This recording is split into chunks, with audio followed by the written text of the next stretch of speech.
Okay, guys, let's get going.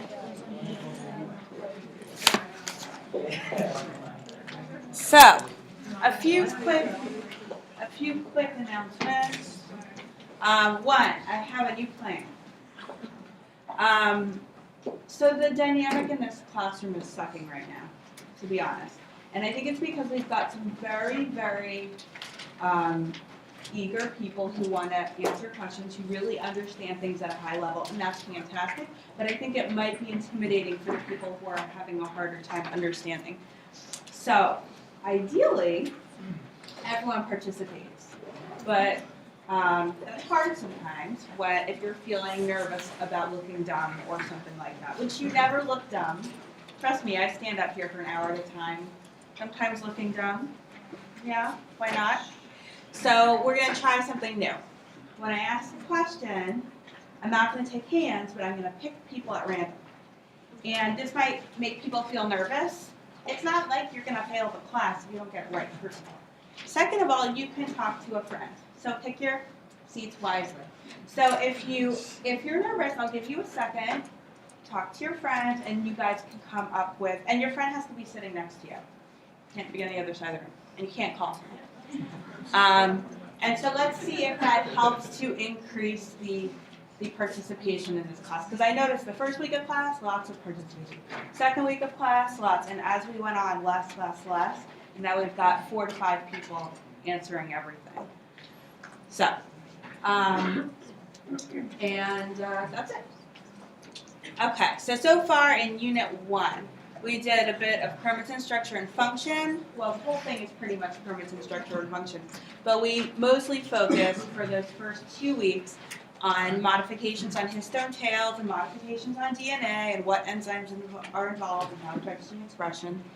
And then on Monday, we talked about the centromere. And today, we're going to talk about telomeres and telomerase. Oh, and about the picking people at random, I'll put a little check mark next to your name so that I don't pick you again. So it's not like you're going to keep getting picked. Okay. Telomeres. So this is what telomeres look like. If you pop open your nucleus and you do a chromosome spread on a slide and you stain it with DAPI, to stain the DNA, and a PNA probe, which is going to bind to the ends of your telomeres, this is what it will look like. So DAPI is blue, the PNA probe is pink or red actually, and you can actually look at the signal intensity and use that to quantify telomere length. Okay, so first you guys should all know that the Nobel Prize in 2008 was in physiology and medicine was won by Elizabeth Blackburn, Carol Greider, and Jack Stoczek. But actually, I have to say, the first 2, in my mind, got all the press.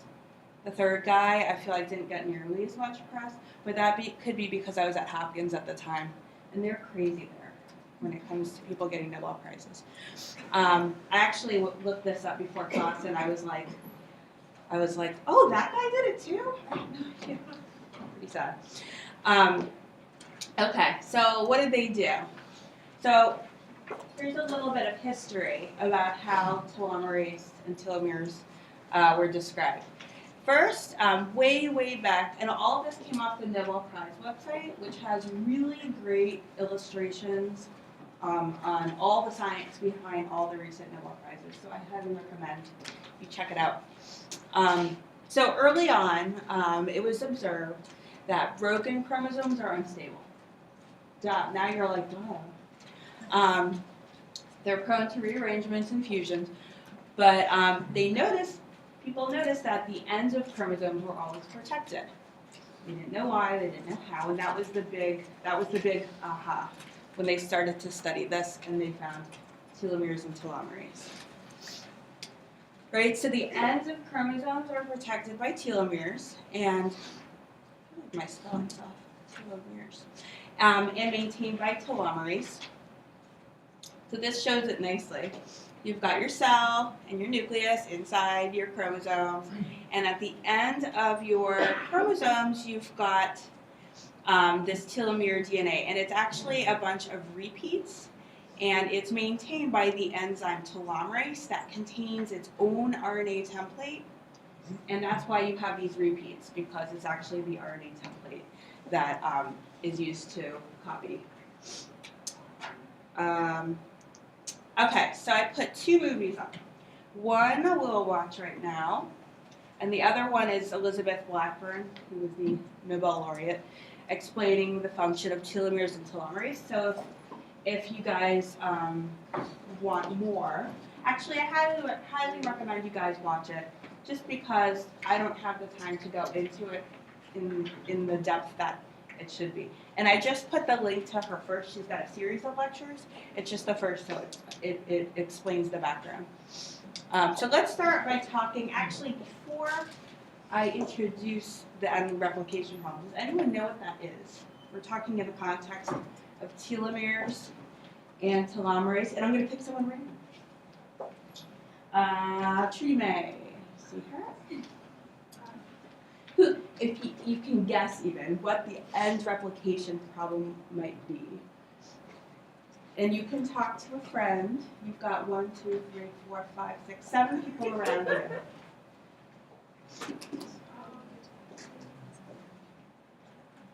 So we're talking about telomeres, which are at the end.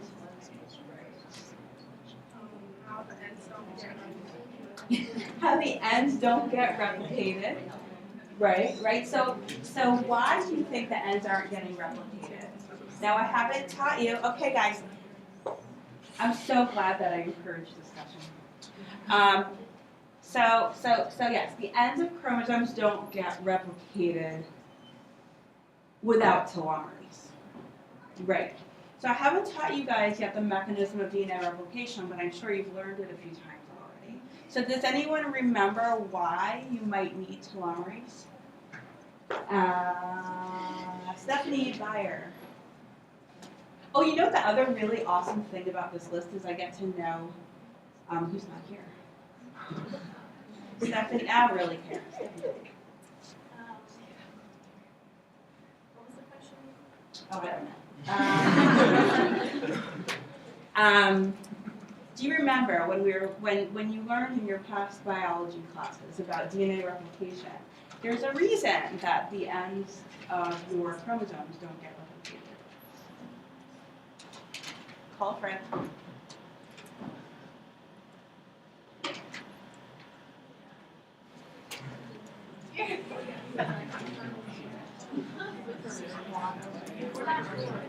We're not sure. Okay. Well, so let's watch the movie.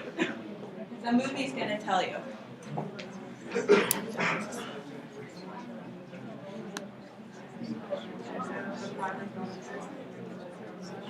ends of linear chromosomes pose unique problems during DNA replication. Oh man, volume. Because DNA polymerases can only elongate. Okay guys, so what it's showing here, The replication machinery builds the lagging strand by a backstitching mechanism. okay, notice RNA the primers lagging strand. provide 3' hydroxyl groups at regular intervals along the lagging strand template. Whereas the leading strand elongates continuously in the 5' to 3' direction So you've all got the way to the end of the continuous template. elongation The of lagging leading strand stops short of the end. Even if a final RNA primer were built at the very end of the chromosome, the lagging strand still would not be complete. The final primer would provide a 3' hydroxyl group to synthesize DNA, but the primers would later need to be removed. The 3' hydroxyl groups on adjacent DNA fragments provide starting places for replacing the RNA with DNA. However, at the end of the chromosome, there is no 3' hydroxyl group available to prime DNA synthesis. Because of this inability to replicate the ends, chromosomes would progressively shorten during each replication cycle. This end replication problem is solved by the enzyme telomerase. The ends of chromosomes contain a G-rich series of repeats, called a telomere. Telomerase recognizes the tip of an existing repeat sequence. Using an RNA template within the enzyme, telomerase elongates the parental strand in the 5' to 3' direction, and adds additional repeats as it moves down the parental strand. The lagging strand is then completed by DNA polymerase alpha, which carries a DNA primase as one of its subunits. In this way, the original information at the ends of linear chromosomes is completely copied in the new DNA.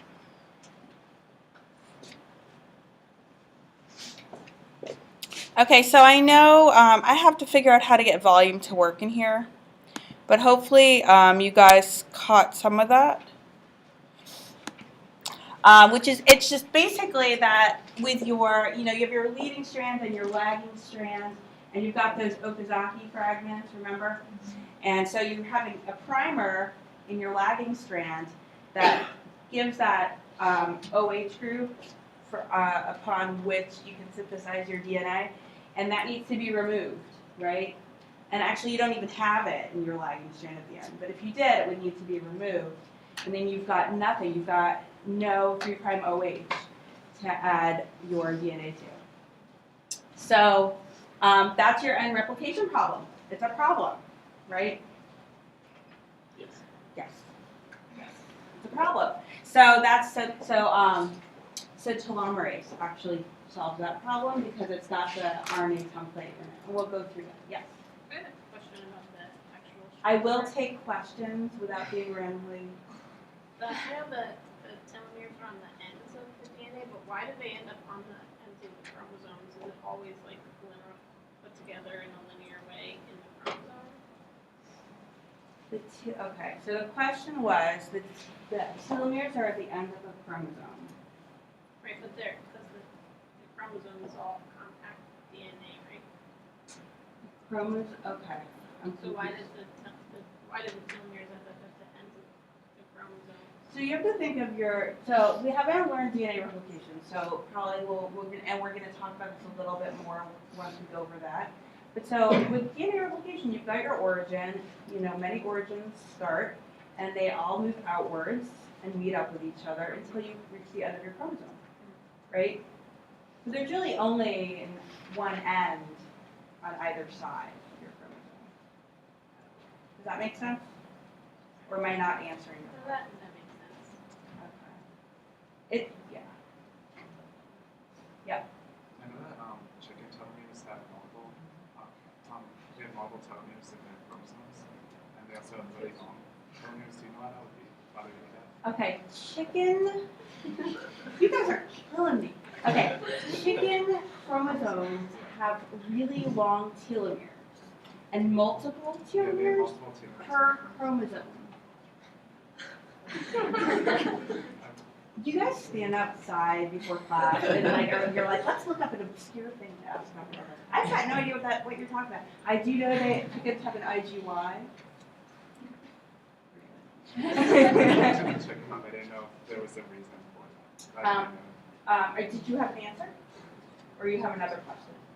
Yes. Okay, because maybe Lots of it's, answer. okay. Chickens are direct relatives of reptiles, and reptiles have extremely long telomeres, and their telomerase activity is highly. Okay, chickens are relatives of reptiles, and reptiles have really long telomeres and high telomerase activity. Okay. In all their cells? Yes. Because this is cell type specific, right? Yes, but according to immortal cell lines, reptiles tend to live the longest, so I would assume that the majority of their cells have this ability. Okay, so it relates to the ability of reptiles to live very long. Reptile cell lines.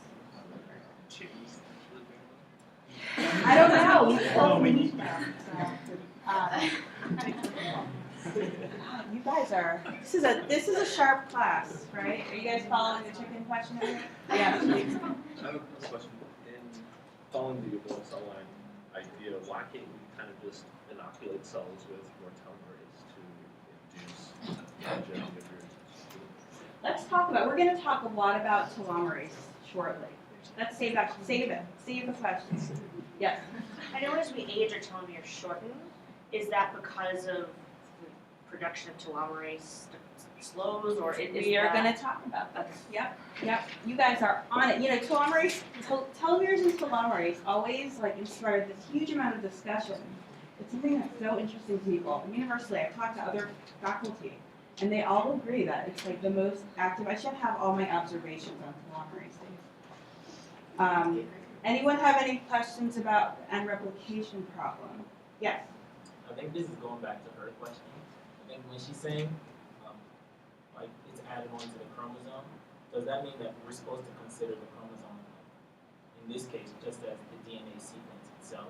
You know, because the chromosome is made up of, DNA and protein. Okay, so I think he's trying to clarify your question, maybe.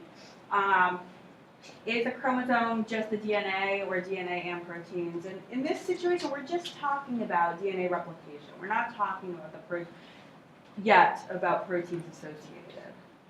So when they say telomeres, the telomere is going to be added on to the DNA in this case. It's the end of the DNA. The repeats that are at the end of the DNA. Yes.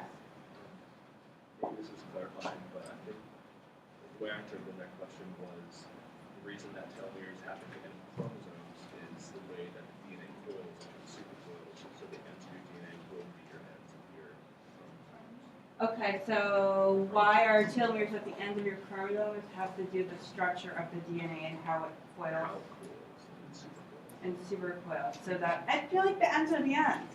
I'm so confused. Does anyone think we have circular DNA? No, it's more But I like just feel like how it it can packs. like coil however Yeah, it it's just wants. like- It doesn't weave So- all around it. And like in one of those pictures, like the telomeres were like that long. I think that's why there's like a little bit of confusion because it looks longer than just like that little dot piece, right? It's like a little Well, bit. yeah, but also this, I feel like it can, like, the tertiary structure can be like anywhere, but it's not anywhere. But it's all connected, right? So yes, DNA does form a structure. It does coil upon itself. It does compact, all that stuff. But during DNA replication, you have to remember you're having this open, you have your DNA open. You've got helicase. All these things turn out to be open. So that's kind of not playing a role, is it? Maybe it is. Not in my When you simplistic. did the imaging though, it was in metaphase. So That was when you did- metaphase. Yeah, so I don't understand. If it was it's just a little compact, so bit. it wouldn't be replicated. No, that wasn't replicating DNA in metaphase. No. It's just binding to repeats. Yeah. So I think perhaps one question would be how do DNA actually coils? So say you have a really long piece of spaghetti, and instead of just kind of pushing it together to make the X shape, you're actually coiling one end to supercoil to make an X, rather than just kind of like hodgepodging it together to make that shape. I still don't understand the confusion. What? It's like DNA could have like tangled and like be in any structure or versus stacked neatly. But the end is an end, right? So if you have a piece of spaghetti, there's only two ends to the spaghetti, am I right?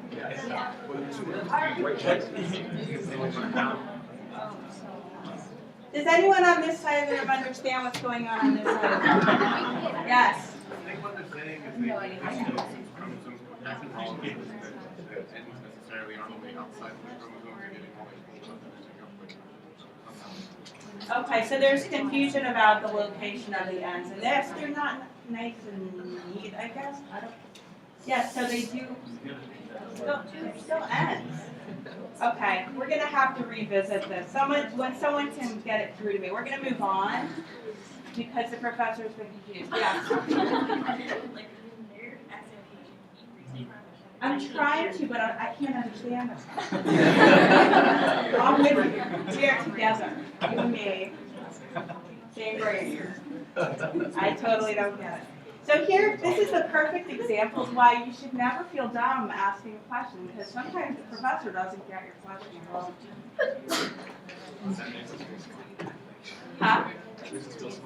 You guys are super smart. Okay. Let's move on, because I think that this, now it's just this class, right over here. The rest of the class is thinking of getting coffee. Okay. So you guys, maybe Elizabeth Blackburn will answer the question in her talk because she did get the Nobel Prize. Okay. So this is just an extension of what I was saying before. Replication of DNA by DNA polymerase should result, in shortening of chromosomes over time. This is the end replication problem, okay? If there's nothing to extend those ends, then over time your chromosome should get shorter and shorter. Does everyone agree? Yes. Okay, good. We're going there. Okay, and so this is a nice kind of picture of how it looks. You've got your primer, and then you've got your DNA polymerase adds your DNA, and then it needs to be removed, and you end up with this gap, and that's the end. That's filled by telomerase. And so if you don't have telomerase, then over time your chromosomes will get short until you lose your telomere repeats, and then you have unstable chromosomes, and you'll end up with damaged DNA, and actually your cells just stop dividing. But in reality, in some cells, if we have to talk, we can talk in the back. Just because you guys are right in front, so I can hear your conversation. I'm also making a grocery list, but I can't do 3 things at the same time. Okay, so in the presence of telomerase, you don't see that. You don't see the shortening of the chromosomes. Okay. Does everyone get this? Did that clarify the end thing? Okay, so here's the 2 big Nobel Prize winning experiments they did. Okay, they had these artificial mini chromosomes, and when they put them into yeast, they noticed over time, after some cell division, you ended up with these damaged mini chromosomes. But if they added telomere DNA to their mini chromosomes and put them in yeast, then they were stable. So this was kind of like just to prove that telomere repeats added to any kind of DNA, even if it's from a different organism, resulted in more stable DNA. So that was experiment number 1, the big thing. And then there was experiment number 2. And this is, so they knew that something was adding repeats, or somehow there were these repeats being added to chromosomes, but they didn't know anything about what was doing it. So they took tetrahymena, again, we're talking about tetrahymena, just like in the paper we're reading this week. Tetrahymena cell extract, plus synthetic telomere DNA, plus radioactive nucleotides, and they got longer DNA, right? So in one tube, they added the cell extract, so all the proteins in the cell, some kind of synthetic DNA, telomere DNA, and then nucleotides that were radioactive, so you can see them. I see some hands up. Yes? Are telomeres the same in every organism? They are different in every organism. Our telomeres are the ends of your DNA. Yes. They have similar function. Yes. Are they the same as in same sequence? No, because it's based on your telomerase, because it has the RNA template in it. Yes. They don't know what telomerase is yet, or like what the function of the telomere is. Like going back to experiment number 1, like how do they just add telomerase and now many chromosomes? Well, here they didn't add telomerase. They just put the telomere DNA. So they took those repeats off the DNA and added it, so it's all synthetic, and looked at stability. So no telomerase yet. Yes. How often does DNA replication occur? Once per cell cycle. That's all I can tell you. Depends on the cells, right? Because cell cycle varies. Maybe in tetrahymena, obviously, is going to have its own. So where are you going with this question? Just wondering how, I guess I know happens each time cell divides. But like how often the ends of the chromosomes are cleaved? Don't think of them as being cleaved, think of them as shortening. How often do they shorten? Each time DNA replication happens, you lose a few hundred base pairs, depending on your repeats. Yes? I don't know the name of it, but there's a curve that this guy came up with that tells it's really between cell cycle or the cell replication, how many replication versus the organism, and it's a really nice visualization of longevity based on. So they did a curve of how many cell cycles, How many cycles per like organism, for instance? like per cell type? Yes, and what organism? Okay, so someone's apparently looked at this in different cell types and different organisms and created a curve. Because cell cycle does different per cell type and presumably per organism because, well, they're different. Questions? Are we feeling good? Everyone happy? I like it, I see none. Okay. Okay, so let's go back to this. So here's where they were trying to figure out the enzyme, and they had no idea, but they knew in tetrahymena there were these telomere repeats, so there must be an enzyme involved or something involved. And that's why they put in the cell extract, because they knew the enzyme was in the cell extract, kind of like when we were doing the HAT assay, we were using cell extract for that to look for the HAT, right? We didn't do the HAT assay. Okay, so this is what they got, right? So in the presence of, they did it with yeast, I believe, and with the tetrahymena extract, but in the presence of the cell extract, they got these really long strands of DNA. And in the absence, let's see, this is just input. In the absence of cell extract, or with no oligo at all, there's nothing, you didn't. So that suggested that there's something in the cell extract that was extending the length of the DNA, right? It's always these very simple experiments that get you a Nobel Prize. So what does all this mean? What does this experiment show? I'm gonna actually pick someone. It's gonna take a while for me to.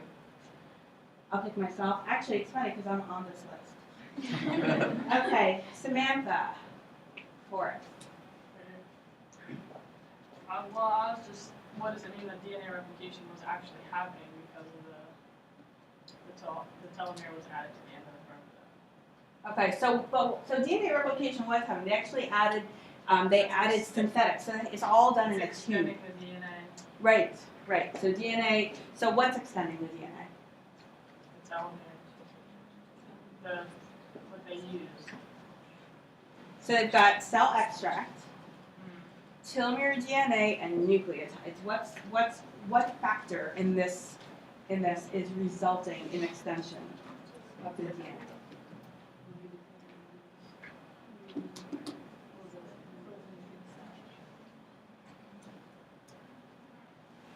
She's saying the protein in the cell extract. A protein in the cell extract, exactly. That's why they use the cell extract, because they're searching for the enzyme. Good. Okay, why did they get the Nobel Prize for this? So simple.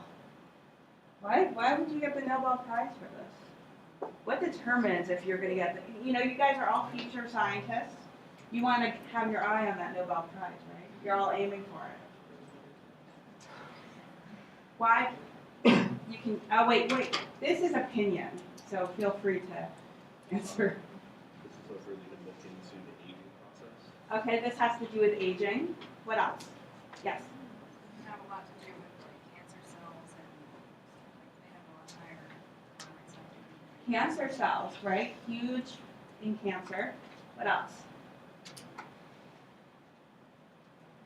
So whenever you identify something in science that has huge implications, you're Nobel Prize material, pretty much. If you've got like 0 implications, then you don't have a prize.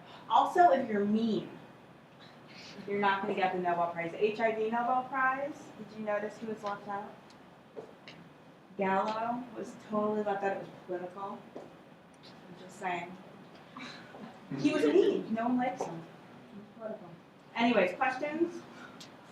Comments?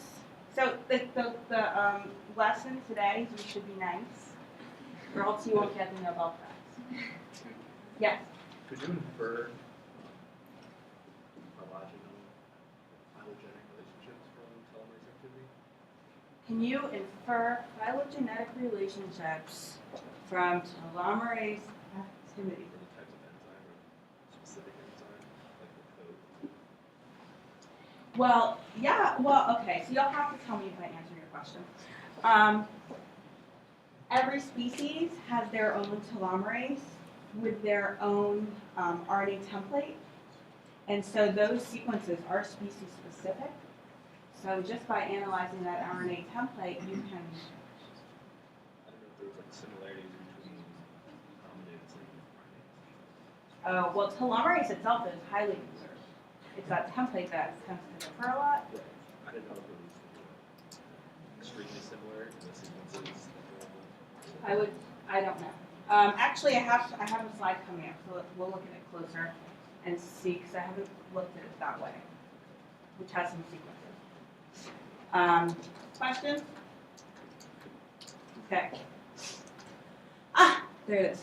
So that's just the repeat sequence, where they're analyzing repeat sequence.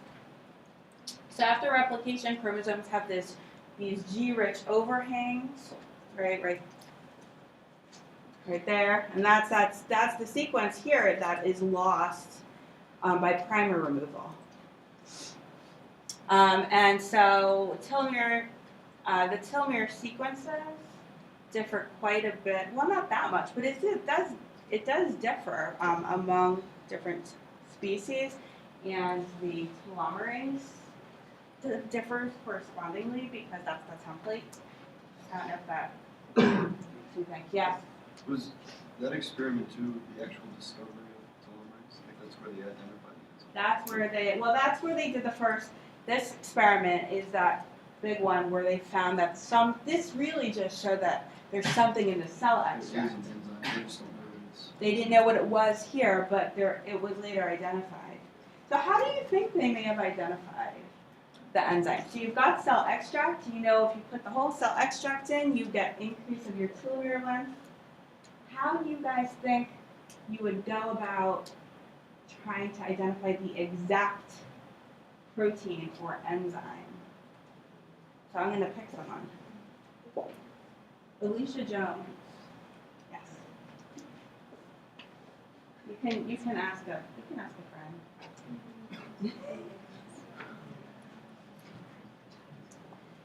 Chromatin IP. Chromatin IP. So would you expect okay, let's go with that chromatin IP. So what are you going to immunoprecipitate though? I guess you have to have a way to immunoprecipitate telomeres. But you're looking for to identify telomeres. It doesn't exist yet. Yep. See? Yep. Anyone want to add to that? Yes. Would it be like kind of like a trial and error type thing where they take different things out of the cell to see if it's still like? Okay, take different things out of the cell and see if you can still do this. That's close. Close. Yes. I don't know which blot, can't you like blot it to separate the components of whatever's inside the extract, and then from those blots, take them out and see if they have telomerase activity. Okay, so figure out a way to separate components of the extract and see what components that you're getting very close. What components have activity? Yes. You know it's going to be some sort of polymerase or RNA polymerase or what have you, and so you know the end sequence of your DNA strand, figure out which one is complementary to which enzyme, and collect it that way. Okay, so you know it's going to be, you know the end sequence of your telomeres, so look for your RNA primer. Yeah. Right. Okay, that's a very innovative way of doing it, and I can see it possibly working. So the way I was going, the direction that I was going was kind of along your lines, which was what you can do is you take your cell extract and you can fractionate it. And remember we learned when they were doing the HAT assay, they actually did fractions on a sucrose gradient. They actually put their whole cell lysate on a sucrose gradient and put it in the centrifuge, and it separates your whole cell extract based on size And so you can actually isolate complexes of proteins, and then one by one, add each fraction into this assay, and you'll then find the one fraction that has the activity, and then you start to narrow it down from there. That's actually how they identified the whole ubiquitin, all that ubiquitin enzymes, U1, U2, U3. Questions, thoughts? Okay, we did that. Okay, so telomeres can be lengthened by telomerase. Do telomeres need to be repaired in all cell types?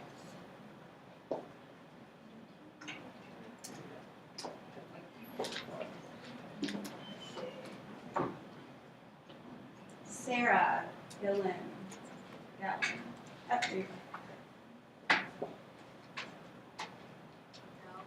No. Right. Do telomeres need to be repaired in all cell types? No. That's a great answer. Does anyone want to take a guess as to what kind of cell types you would want to repair your telomeres? Yeah. Skin cells or cells that die? Skin cells, cells that die quickly, or cells that do what? Cells that have a short lifespan, like blood cells. You're thinking about death. What's the other side of death? Germ cells. Well, no, wait. So, yes, you're absolutely right, but that's another reason. So let's go back to the cells that die quickly. If they're dying quickly, what are they really doing? They're replicating quickly. Yeah, people think about telomeres and death. Isn't that interesting? Okay, so now germ cells, that's another one. Why would you want telomeres to be replenished in germ cells? Yeah. Is it because it's constantly replicating, so you don't want it to keep getting shorter every time? Are germ cells constantly replicating? I think he means like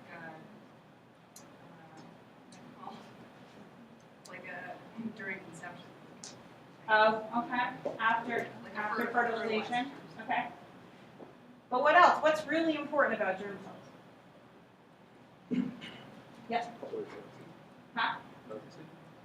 Well, the fact that they're the beginning of a new life, right? If you have damaged telomeres, so you want the first cells that are going to create life to not have damaged telomeres, right? So you have very highly active. Because when you have fertilization, there's tons and tons and tons of cell division, right? Okay.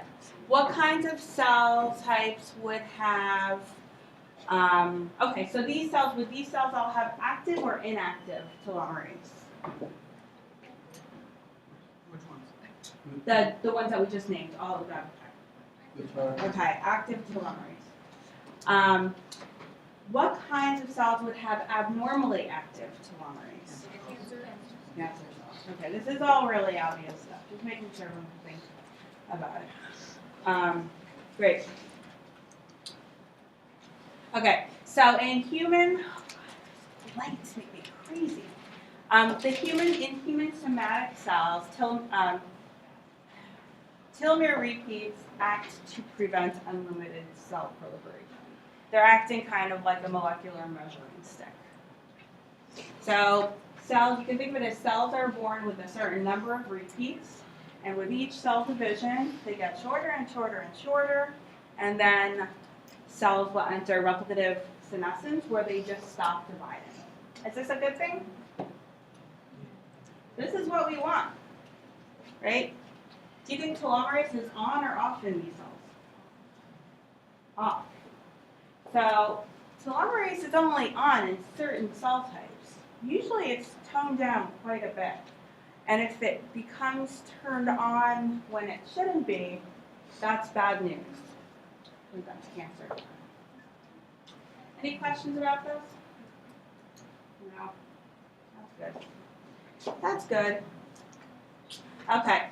So there's a feedback mechanism in yeast, which, and you could probably think of probably some other cell types too, which allows yeast to control telomere length.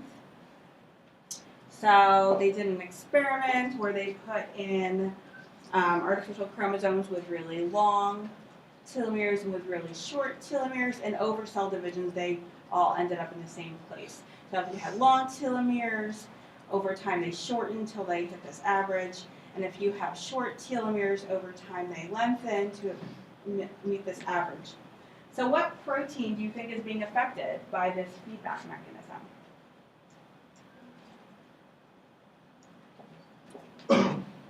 Morgan. Ah, here you go. You can talk to a friend. What protein? So something is causing telomere length to either, something is causing telomere length to remain within the same range. So if you put chromosomes in with long telomeres, over time they'll kind of end up in the same place, whereas if you put chromosomes in with short telomeres. So there's some kind of feedback mechanism that's regulating something. What kind of protein do you think is being regulated here?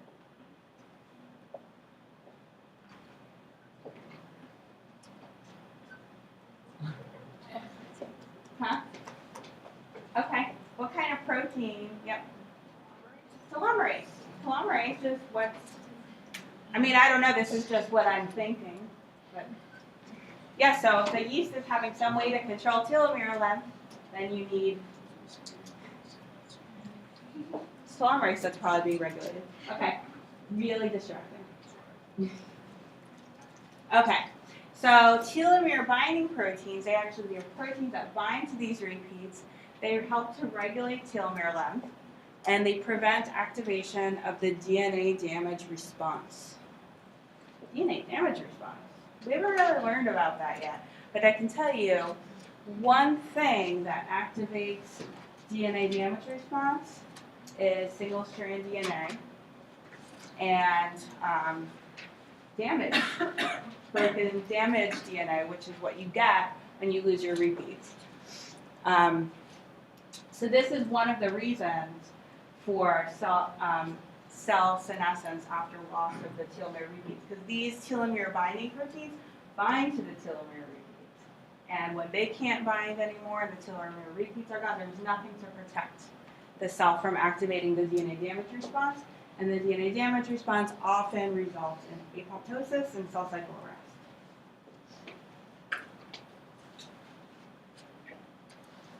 Okay, so we're going to end with a practice problem. You're studying different cell types: cancer cells, sperm, stem cells, skin cells, neurons, and you're categorizing cells based on telomerase activity and the number of telomere repeats after 50, there's a word missing, after 50 cell divisions. 50 is, you can think of as a lot, but not enough to cause senescence. Which cells do you expect to have high telomerase activity? Which cells do you expect to have low telomerase activity? And which cells do you expect to have long telomeres and which do you expect to have short telomeres? Based on these. So you came to my lab, I handed you 1, 2, 3, 4, 5 tubes of cells, and I said, figure out telomerase activity and telomere length. And I said, but I want you to predict it first. What do you expect to see based on what you know? So, discuss for a minute.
Okay, guys, it's quieting down a bit, so I'm assuming most of you guys know what's up.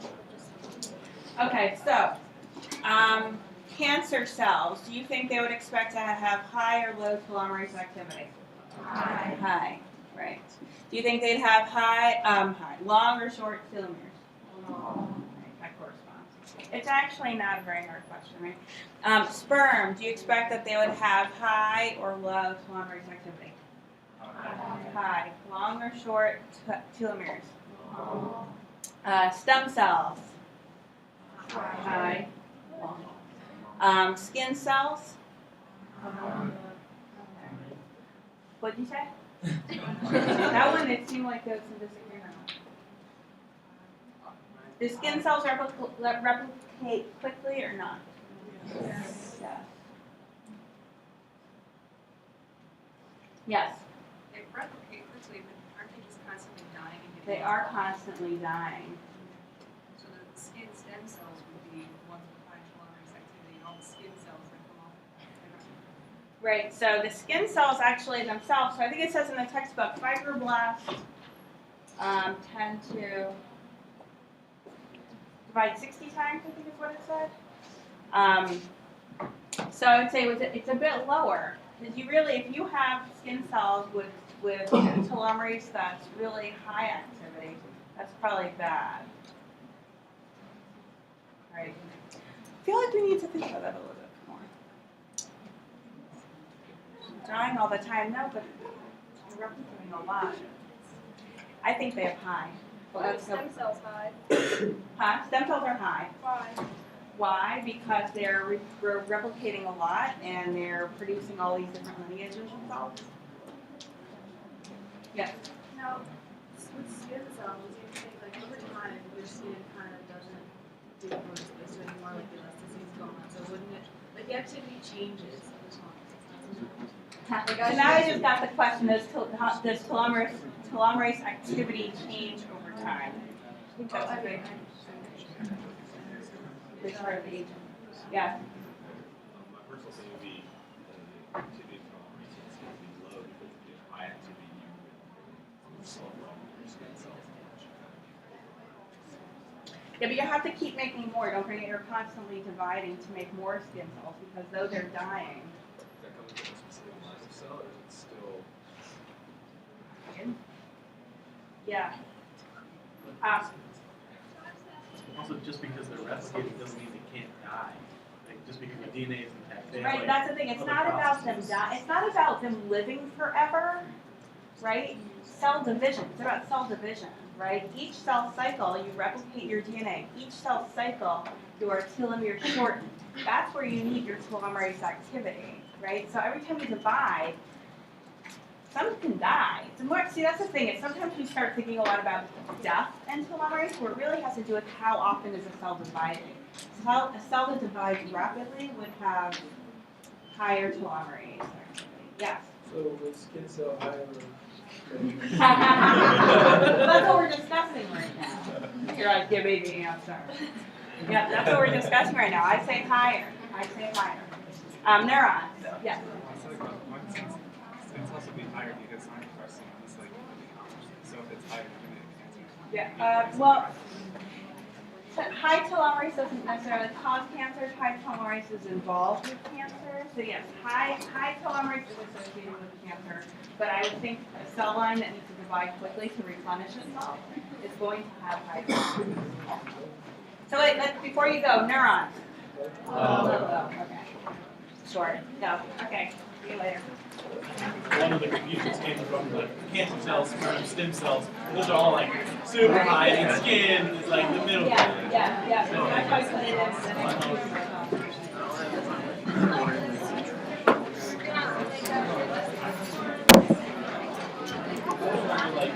Like,